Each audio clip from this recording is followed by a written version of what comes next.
বৃদ্ধ মাকে বন্দি করে খাবার দেয় ছেলে। সম্পূর্ণ খবরটি জানতে ভিডিওটি না টেনে শেষ পর্যন্ত দেখতে থাকুন।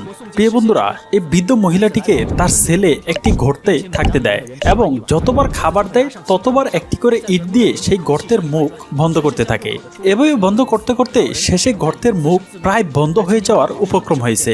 মহিলাটি আস্তে আস্তে তখন খাবার খাওয়া কমিয়ে দেয় এবং খাবার খাওয়া কমানোর কারণে সে খুব দুর্বল হয়ে পড়ে, কেননা খাবার খেলেই তার ছেলে একটি করে ইট দিয়ে দরজার মুখ বন্ধ করতে থাকে। তারপর আরেকদিন যখন তার ছেলে খাবার নিয়ে আসে তখন মহিলাটি খুব বেশি ক্ষুধার্ত ছিল।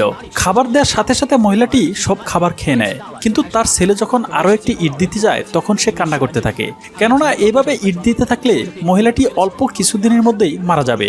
কিন্তু পাষাণ ছেলেটির তার মায়ের কান্না শুনে একটু মায়া হয় না, সে সব সময়ের মতো আরো একটি ইট দিয়ে চলে যায়। কিন্তু এবার ছেলেটির সাথে থাকা তার বোন তার মায়ের কান্না দেখে নিজেকে ঠিক রাখতে পারেনি।